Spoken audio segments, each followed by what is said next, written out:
அனைவருக்கும் வணக்கம். இன்னைக்கு நம்ம பள்ளிக்கல்வித்துறை அமைச்சர் ராஜ்மோகன் அவர்கள் ஒரு ஆய்வுக்கு போயிருக்காருங்க. இந்த கட்சிக்காரங்களுக்கு தான் ஆய்வு, வீடியோ எடுக்கிறது, ரீல்ஸ் எடுக்கிறது, ஃபோட்டோஸ் எடுக்கிறது இதெல்லாம் வந்து கைவந்த கலையாச்சு. அதுக்காக தானே அரசாங்கமே நடக்குது. ரீல்ஸ் எடுக்கிறதுக்காக வேலைக்கு ஆட்களும் வச்சு வீடியோஸ் எடுத்துகிட்டு ஃபோட்டோஸ் எடுத்துகிட்டு அதுக்காக தான் சுற்றிக்கிட்டே இருக்காங்க. விஜய் அவர்களே ரீல்ஸ் எடுத்துக்கிட்டு தான் சுற்றிக்கிட்டு இருக்காரு முதலமைச்சரே. சமீபத்தில் கூட சென்னையில் இருக்கக்கூடிய எம்சி ராஜா மாணவர் விடுதியில் போய் ரீல்ஸ் எடுத்துக்கிட்டு இருந்தார். அங்கே இருக்கக்கூடிய பசங்க சொல்லக்கூடிய குறைகளெல்லாம் கேட்காம வேணும் சோனோட் ஆகி பார்த்துக்கிட்டு இருந்தார். நம்ம கூட போன காணொலியில் அதை பற்றி பேசியிருப்போம்.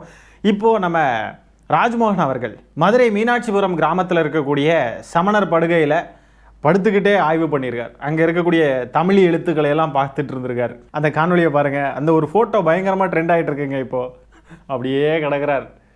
அந்த ஃபோட்டோவை பற்றி நம்ம பேசுவோம். அவர் ஆய்வு பண்ணுற அந்த வீடியோவை பாருங்கள்.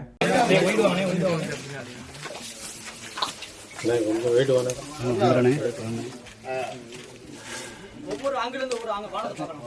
ஒரு நட்சத்திர கணிக்கலாம். ஓஹோ, அந்த ஆங்கிலத்தை பெட்டி போட்டுருக்காங்க. வானியல் கணிப்பு நட்சத்திர கணிப்பு போட்டுருக்காங்க. ஏய் பாத்து ஆனா மேல மேல இல்ல ஒண்ணும் இல்ல. எக்ஸ்ட்ரானரி வர்க் ஆனா இது இதும்போது வெயில் தெரியாது. இப்படியே காலத்தை ஓட்டிடலான்னு இருக்காங்கன்னு நினைக்கிறேங்க. எங்கேயாவது ஆய்வுன்ற பேரில் போய் படுத்துக்கிட்டு மல்லாக்க எதையாவது பார்க்குறது எக்ஸ்ட்ராடினரி ஒர்க்குங்க.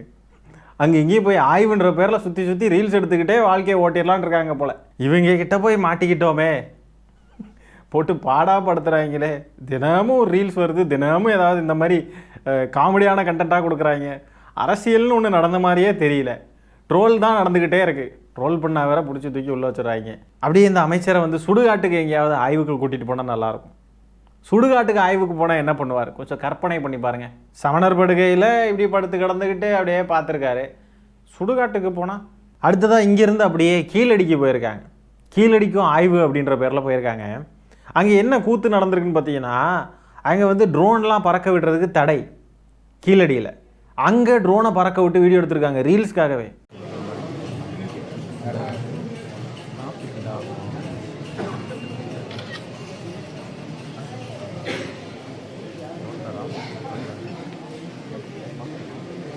பார்த்தீங்களா, ரீல்ஸ் வெறி முத்தி போய் ட்ரோன் பறக்க விடக்கூடாதுன்னு தடை இருக்கக்கூடிய இடத்துல கூட ரீல்ஸ் எடுக்கிறதுக்காக ட்ரோனை பறக்க விட்டுட்டு இருக்காங்க. இந்த ஃபோட்டோவை சடனாக பார்க்குறப்போ என்னமோ மாதிரி இருக்குங்க. இருக்காது அப்படிலாம் நினைக்கக்கூடாதுங்க. ஏன் நம்மெல்லாம் அப்படி இருக்கிறோம்? ஏன் எல்லாரும் ஒரே மாதிரியே நினைக்கிறோம்? நல்லபடியாக நினைங்க. ஆய்வு நடத்தியிருக்கார், அப்படியே பார்த்துருக்காரு. அந்த தமிழ் எழுத்துக்களெல்லாம் பார்த்து ஆய்வு பண்ணியிருக்காரு. படிக்க தெரியாது தான், படிக்க தெரிலனாலும் அதை வந்து ஆய்வு பண்ணியிருக்காரு. இந்த மாதிரிலாம் ஏன் தான் யோசிக்கிறோமோ தெரில. நம்மெல்லாம் இதெல்லாம் ரொம்ப தவறுங்க. இவர் இப்போ படுத்து கிடக்கிறார் பார்த்தீங்களா, இதே மாதிரி தான் நிமிர்ந்திருந்த தமிழ்நாடு அப்படியே படுத்து கிடக்குது. அமைச்சர் படுத்து கிடக்கிறத பார்த்தா அப்படியே தான் தமிழ்நாடே படுத்து கிடக்கிற மாதிரி தான் இருக்குது. இந்த அமைச்சர் இப்படி செயல்படுறாரா ஆய்வுன்ற பேரில்?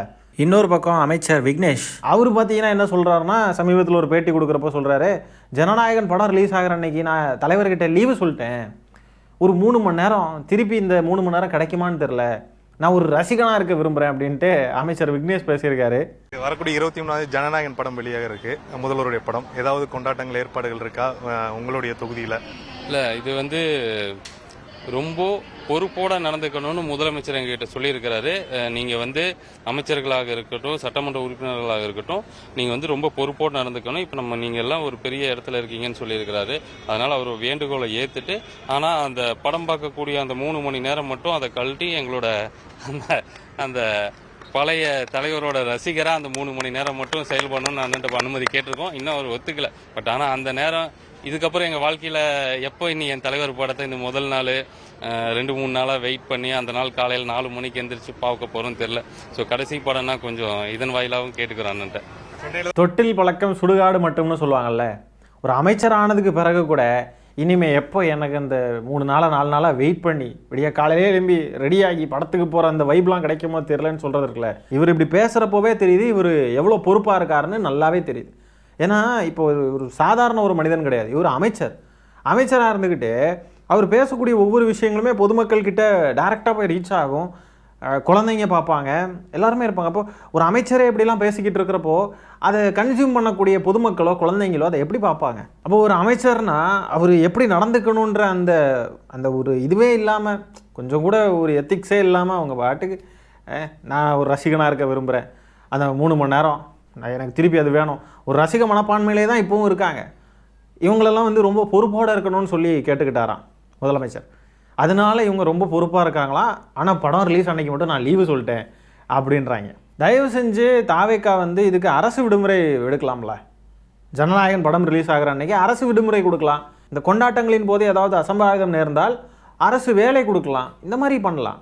எதுக்கு அமைச்சர்களே இப்படி இருக்கிறப்போ எதுக்காக இந்த அரசு விடுமுறையெல்லாம் இல்லாமல் இருக்குது? நல்லா இருந்த தமிழ்நாட்டை எங்கிட்டு நோக்கி இழுத்துக்கிட்டு போகிறாங்க பாருங்கள். அமைச்சர்களே இந்த லட்சணத்தில் இருக்காங்க. அமைச்சர் விக்னேஷ் அவர்களுக்கு ஒரு கேள்வி, ஒரு நாள் எப்படி பத்தும்? ஒரு நாளுக்கு மட்டும்தான் லீவ் கேட்டிருக்காராம். பேனர் வைக்கணும், போஸ்டர் ஒட்டணும், அந்த பிளாக் டிக்கெட் சமாச்சாரங்கள்லாம் இருக்குமா? சே இருக்காது. ஏன்னா அமைச்சர்கள் ஆகிட்டாங்க, ரொம்ப பொறுப்போடு வேறு இருக்காங்களா, அதனால் அதெல்லாம் இருக்காது அப்படின்னு நம்ம நம்புகிறோம். ஆனால் செய்திகள் ஏதாவது காது பக்கம் வந்துச்சுன்னா பார்ப்போம். அதையும் பால் அபிஷேகம் பண்ணோன்னா எவ்வளோ வேலைகள் இருக்குது. ஒரு நாள் லீவ் எப்படி போதும்? அது கஷ்டமாச்சு. எல்லாரும் போஸ்டர் ஒட்டி பால் அபிஷேகம் பண்ணிட்டு எஃப்டிஎஃப்எஸ் பார்த்துக்கிட்டு பிளாக் டிக்கெட் விற்றுக்கிட்டு தெரிஞ்சதுனால தான் அதே வாடை தான் அப்படியே வீசுது. இவங்களெல்லாம் எம்எல்ஏ ஆக்கியிருக்காங்க பாருங்கங்க இந்த மக்கள். இன்னும் விவசாயிகளுக்கு தண்ணி திறந்து விடலை. வேகதாத அணை விவகாரம் பற்றி எரிஞ்சுக்கிட்டு இருக்கு. தமிழ்நாட்டில் தினமும் சட்ட ஒழுங்கு சீர்கெட்டு போய் அவ்வளோ குற்ற சம்பவங்கள் நடந்துக்கிட்டு இருக்கு. இன்னும் பல பிரச்சனைகள் தினமும் தமிழ்நாட்டில் ஏதாவது நடந்துக்கிட்டே இருக்குது. ஆனால் இவங்கெல்லாம் பாருங்கள், ஜனநாயகன் படம் வருது, எங்களுக்கு லீவு வேணுன்றாங்க. புஷி ஆனந்த் அவர்கள் என்ன சொல்கிறாருன்னா, தாவேக்கா கட்சிக்காரங்க எல்லாரும் பயங்கரமாக பெரிய விழா மாதிரி கொண்டாடணும் ஜனநாயகன் படம் ரிலீஸை அப்படின்றாங்க. நல்லா ஓட்டு போட்டு தேர்ந்தெடுத்திருக்காங்க மக்கள். அமைச்சர் ஆனதுக்கு பிறகு 24 மணி நேரமும் மக்களுக்கான சேவையை தான் செஞ்சுக்கிட்டே இருக்கணும். ஆனால் இவங்களுக்கு பாருங்கள், இதெல்லாம் விட எனக்கு அதுதாங்க வேணும், எனக்கு படம் தாங்க முக்கியம், தளபதி படம், அதுக்கு எனக்கு போய் ஆகணுங்க. அந்த ரசிக மனப்பான்மையிலே தான் இருக்காங்க. இன்னும் அமைச்சர் ஆயாச்சு, சரி நம்ம அதெல்லாம் விட்டு இப்போ வெளியே வந்துடுவோம், நமக்கு லைஃபே கம்ப்ளீட்டாக டிஃப்ரெண்ட்டாக மாறிடுச்சு, நம்ம அரசியல் பாலிடிக்ஸ் மக்களுக்கான சேவை இந்த இடத்துக்குள்ளே நம்ம வந்துட்டோம், இனிமேல் அந்த வாழ்க்கையை நம்ம யோசிச்சு கூட பார்க்கக்கூடாது அப்படின்ற எண்ணமே இல்லை பாருங்கள். எங்களுக்கு அது வேணும், அது கண்டிப்பாக வேணும். இன்னும் விஜய் அவர்கள் ஏதாவது படம் நடிச்சிட்டார் அப்படின்னு சொன்னால் கூட அதை நோக்கி தான் இருப்பாங்க. வருஷத்துக்கு 2 படம்லாம் நடித்து வெளியில் விடுறாருன்னு வைங்களேன் விஜய் அவர்கள், அவ்வளோதான், அமைச்சர் பதவியெல்லாம் வேண்டாம், எங்களுக்கு அதுதான் வேணும் அப்படின்னு நோக்கி தான் போவாங்க. இவங்களெல்லாம் தேர்ந்தெடுத்து எம்எல்ஏக்கள் ஆக்கி இப்போ அமைச்சர் வேறு ஆயிருக்காங்க. இவங்க பேசுகிற விஷயங்களும் தமிழ்நாட்டுக்கு இதெல்லாம் ரொம்ப தேவை. ஏன்னா மாற்றம் இல்லை. இதுக்கு முன்னாடி இருந்த அமைச்சர்கள் இந்த மாதிரிலாம் யாரும் பேசிக்கிட்டு இருக்க மாட்டாங்க. ஏதாவது ஒரு ஹீரோவுடைய படம் வருது, நாங்கள்லாம் அவங்களுடைய ரசிகர்கள், நாங்கள் அதுக்காக எங்களுக்கு ஒரு நாள் லீவ் வேணும், எங்களுக்கு அந்த ஒரு 3 மணி நேரம் நாங்கள் எங்களுக்கு திருப்பி அது கிடைக்காது அப்படின்ட்டு எந்த அமைச்சர்களும் இது மாதிரி பேசினது கிடையாது. இவங்க தான் இப்படி பேசுகிறாங்க. சின்ன பிள்ளைத்தனமாக நடந்துக்கிட்டு இருக்காங்க. அமைச்சர்கள் அவங்க பேசுகிற விஷயங்கள், அவங்க நடந்துக்கிற விஷயங்கள் எல்லாம் பயங்கரமாக மக்கள் வந்து கண்காணிப்பாங்க அப்படின்றது இவங்களுக்கு தெரிய மாட்டேங்குது. இது எவ்வளோ இன்ஃப்ளூயன்ஸ் பண்ணும், இது மக்கள் வந்து இதை எப்படி எடுத்துப்பாங்க, இதெல்லாம் யோசிக்கவே மாட்டேங்கிறாங்க. மக்களும் எப்படி எடுத்துப்பாங்க அப்படின்னு யோசிச்சு பார்க்குறப்போ சரியாக தான் எடுத்துப்பாங்களோன்னு தோணுது. நம்மளை மாதிரிப்பட்டவங்களை தாண்டி பொதுவாக நிறைய மக்கள், தாவேக்காக வாக்களித்த மக்கள்லாம் இதெல்லாம் ரொம்ப சாதாரணமாக கடந்து போயிடுவாங்களோ அப்படின்னு தான் தோணுது. இதில் எல்லாம் என்ன இருக்குது, எதுக்கு இவங்கெல்லாம் இதெல்லாம் விமர்சனம் பண்ணுறாங்கன்னு கேட்டுருவாங்களோ அப்படின்னு தான் தோணுது. சினிமா மோகத்தில் வாக்களித்தவங்களுக்கு அமைச்சர்கள் இப்படி பேசுகிறதெல்லாம் தவறாக தெரியும். வாய்ப்பே இல்லை. நம்ம தான் தப்பாக நினச்சிக்கிட்டு இருக்கோம். இப்படிப்பட்ட ஆட்கள் தான் நம்மளை ஆண்டுக்கிட்டு இருக்காங்க. இப்படிப்பட்ட ஆட்சியில் தான் நம்மளாம் வாழ்ந்துக்கிட்டு இருக்கோம். நினச்சாலே கேவலமாக இருக்குது. ஒரு படம் ரிலீஸுக்கு as I am suffering from fever அப்படின்ற மாதிரி, as I am suffering from movie fever, movie mania, எனக்கு ஒரு நாள் லீவ் வேணும்னு கேட்குற மாதிரி இவர் முதலமைச்சர்கிட்ட கோரிக்கை வைக்கிறாராம். அவர் அதை அனுமதி கொடுக்கணுமா? ஐயோ கால கொடுமை. என்ன நடக்குது தமிழ்நாட்டில்? தமிழ்நாடு எதை நோக்கி சென்று கொண்டிருக்கிறது? உள்ளபடியே வேதனையாகவும் வருத்தமாகவும் இருக்கிறது. என்னங்க வேதனைப்பட்டு வருத்தப்பட்டு? மக்கள் தேர்ந்தெடுத்த கவர்மெண்ட்டு, பீப்புள்ஸ் மேண்டேட், மக்களுடைய தீர்ப்பு, மக்கள் விரும்பின ஆட்சி இது தானே.